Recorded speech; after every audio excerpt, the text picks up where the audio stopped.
Sometimes, one message can change everything. This could be that moment between you and God. Have you ever felt like no matter what you do, success, money, relationships, something is still missing? Almost as if there's a secret reason you were placed here, but no one ever told you what it is.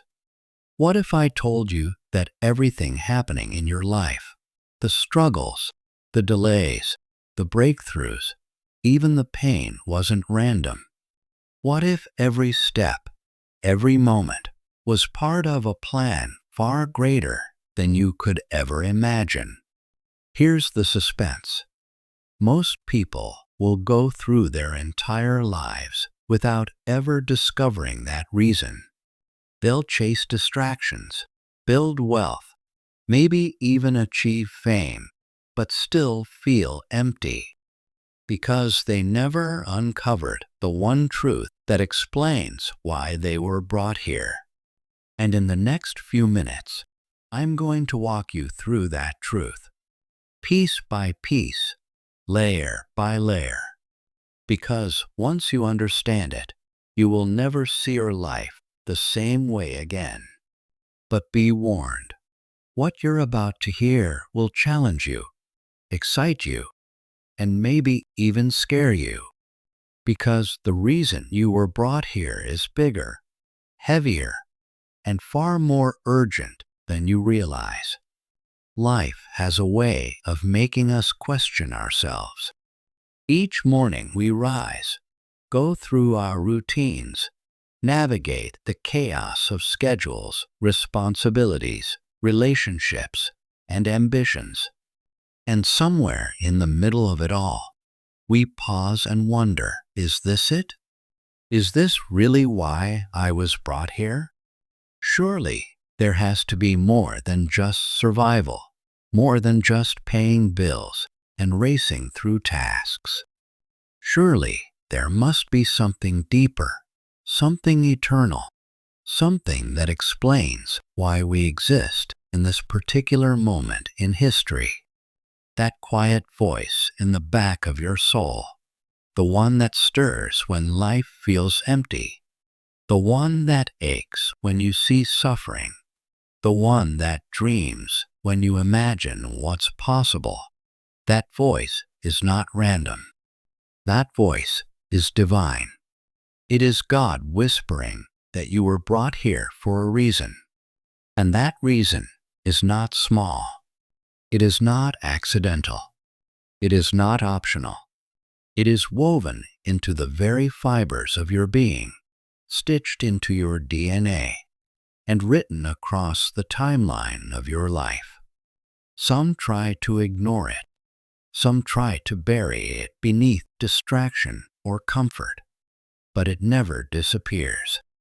It remains, calling, urging, pulling you toward the destiny that was prepared for you long before you took your first breath.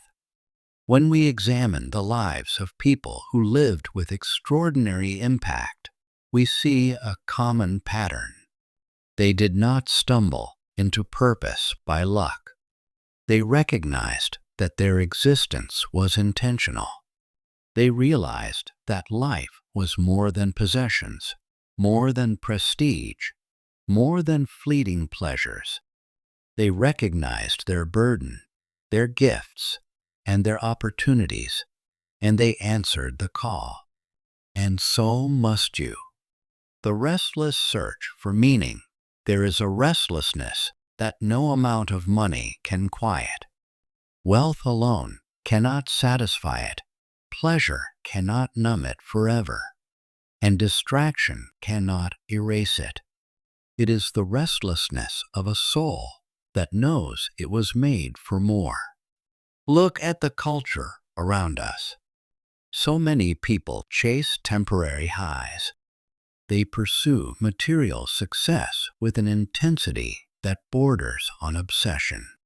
But when they reach the summit, they find themselves hollow. How many celebrities, athletes, or business icons have everything the world says we should want: cars, houses, fame, power, yet still spiral into despair. They climbed the ladder only to discover it leaned against the wrong wall. That emptiness, that gnawing dissatisfaction, is not proof that life is meaningless. It is proof that life has deeper meaning than what we often pursue. It is the soul's reminder that without divine purpose, everything else is just noise. Some silence that reminder with substances. Others drown it in entertainment. Still others disguise it with business. But the voice never truly goes away. It is God's way of pulling us toward the truth. You were brought here for a reason, and until you step into that reason, life will always feel incomplete. The burden you carry, one of the clearest indicators of your reason, is the burden you carry. There are certain problems in this world that disturb you more than others. For some, it is the sight of injustice. For others, it is poverty, broken families, wasted potential, or the lack of spiritual truth. When you see these things, you do not feel indifferent. You feel a stirring, a pull, a heaviness. That heaviness is not there to crush you. It is there to guide you. Think of history's great leaders, reformers, and innovators. They were not motivated by comfort. They were motivated by burden. Martin Luther King Jr. was burdened by racial injustice. Mother Teresa was burdened by poverty and suffering. Entrepreneurs who changed industries were burdened by inefficiency or a broken system. The burden ignited their pursuit, and the pursuit shaped their legacy. The same is true for you. The burden you feel is not a flaw. It is a compass. It points you toward the arena where your purpose unfolds. To ignore it is to silence the voice of God within you. To embrace it is to align yourself with the reason you were brought here. But burdens come with a choice. You can either carry them resentfully, allowing them to weigh you down, or you can carry them purposefully, allowing them to fuel your mission. The difference is everything. A burden that is avoided becomes depression. A burden that is embraced becomes destiny. The gifts you hold alongside your burden are your gifts. Every one of us has been equipped with unique strengths, passions, and abilities. Some are obvious. The ability to lead, to teach, to create, to inspire. Others are subtler. The ability to listen deeply, to organize chaos, to encourage, to bring peace in turmoil. These gifts are not accidental. They were woven into you because they are the tools required for your assignment.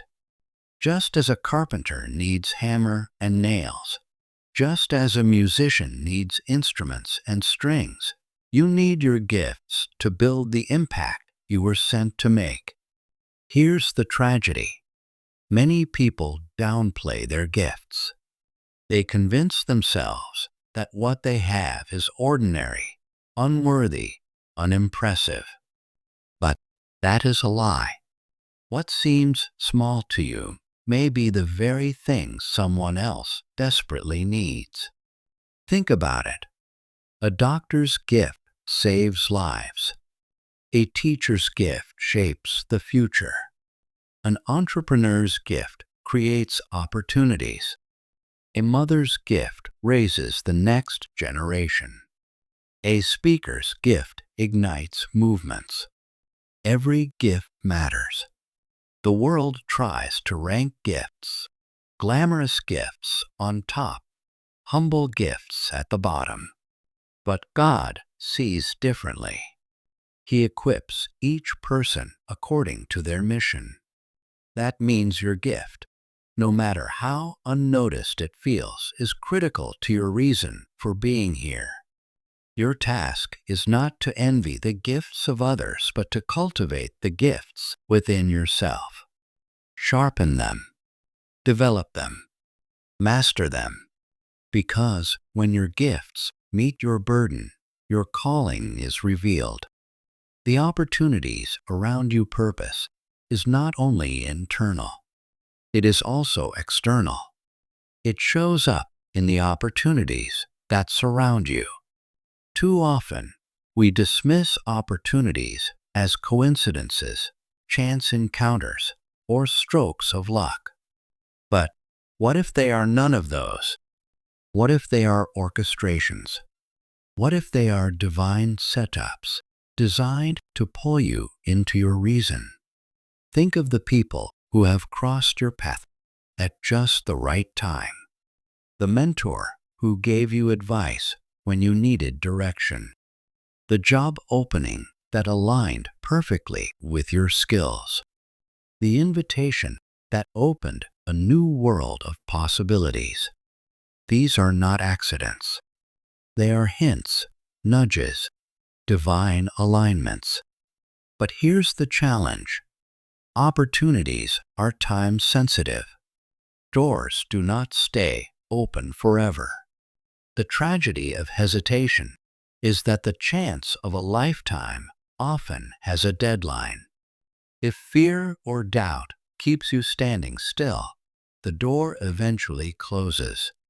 And once it does, you are left with the heavy weight of regret. The world is filled with people living in what if. What if I had taken that chance? What if I had spoken to that person? What if I had stepped through that door? The pain of regret is sharper than the pain of failure. Failure can be redeemed, but missed opportunities often cannot. So, when opportunities align with your burden and your gifts, pay attention. That is often God saying, step forward. The battle between fear and faith. Once you begin to recognize your burden, your gifts, and your opportunities, you face the real confrontation, fear versus faith. Fear will always speak first. Fear will paint images of failure, humiliation, and loss.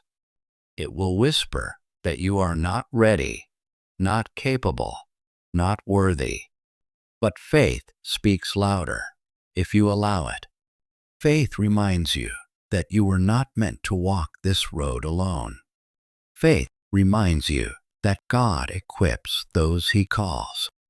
Faith shifts the question from, what if I fail? To, what if I succeed beyond anything I imagined? Every meaningful destiny requires courage.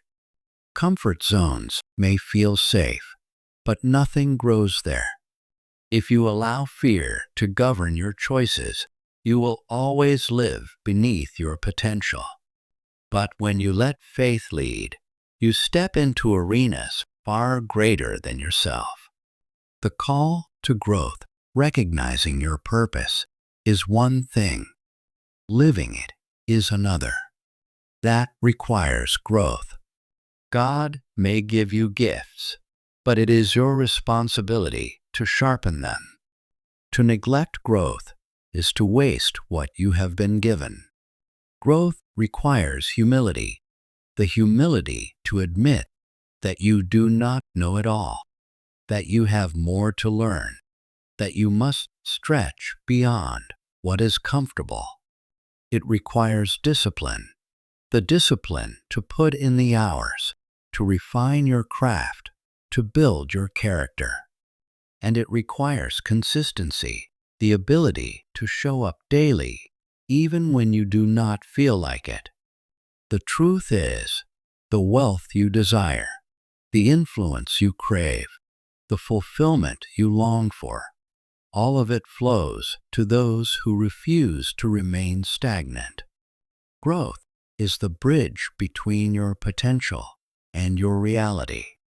Without growth, your gifts wither. With growth, your gifts flourish and multiply. The power of service. And here lies one of the greatest paradoxes of purpose. Your reason is not primarily about you. It is about others. The measure of your calling is not how much you accumulate, but how much you contribute. Service is the currency of heaven. It is also the secret to true wealth on earth. When you serve relentlessly, when you commit to using your gifts for the benefit of others, something profound happens. Your life gains weight. Your work gains meaning, and opportunities multiply. This is not about being selfless to the point of neglect. It is about understanding that your gifts are meant to flow through you, not just to you. When you hoard them, they stagnate. When you release them, they expand. The greatest legacies are built on service. The greatest wealth is built on impact. The greatest fulfillment is found not in what you keep, but in what you give. Living your reason. So, what does it mean to live the reason you were brought here? It means embracing the burden that drives you. It means cultivating the gifts you hold. It means recognizing and seizing the opportunities God places before you. It means choosing faith over fear, growth over stagnation, and service over selfishness. Living your reason is not a one-time event. It is a daily decision. Each morning you rise, you decide, will I walk in purpose today? Or will I shrink back into comfort? Will I honor the reason I was created? Or will I waste another day drifting? This is not meant to burden you. It is meant to free you. Because when you live in your reason, life stops being random. Everything begins to connect. Even the pain, even the failures, even the detours, they all find meaning when aligned with your purpose. The urgency of now, perhaps the greatest danger, is postponement. Too many people plan to live with purpose someday. Someday, when life slows down. Someday, when money is better. Someday, when they feel more confident. But someday never arrives. The urgency of your reason is now, not tomorrow, not next year, not when the timing feels perfect. Now, because you were brought here for this moment, and the world needs what you carry now. Time is slipping away. Opportunities fade. Seasons change. The clock does not stop. You cannot afford to delay obedience to your calling. The legacy of reason in the end. What matters is not how long you lived, but how well you lived. Not how much you earned, but how much you contributed. Not how comfortable you were, but how impactful you became. Your reason is bigger than your career, bigger than your possessions, bigger even than your personal dreams. It is about the imprint you leave on this earth and the ripple effect that continues long after you are gone. That is the legacy of living your reason. That is the fulfillment that wealth alone cannot buy. That is the life you were created to live. So here you are, standing at the edge of a choice. After everything you've heard, you can no longer say you didn't know. You can no longer pretend your life is random. You can no longer ignore that tug inside your spirit, because the truth is simple. You were brought here for a reason. Every trial you've faced, every blessing you've received, every door that opened and every door that closed, they were all shaping you for this very moment. The question is not whether you have a purpose. The question is whether you will step into it. Most people will leave this truth behind. They'll shake it off, tell themselves they'll think about it later, and return to ordinary routines. But a few, just a few, will hear this message and decide that later is no longer an option. Maybe that's you. Maybe you're the one who refuses to waste the time you've been given. Maybe you're the one who will trade fear for faith, comfort for growth, and selfishness for service. And if it is you, then know this. Once you step into your reason, life will never again feel empty. You'll carry weight, meaning, and power that no one can take away. So ask yourself right now, will I let this be another moment that passes me by? Or will I step boldly into the reason I was brought here? The answer you give, not with your words, but with your life, will define everything that comes next.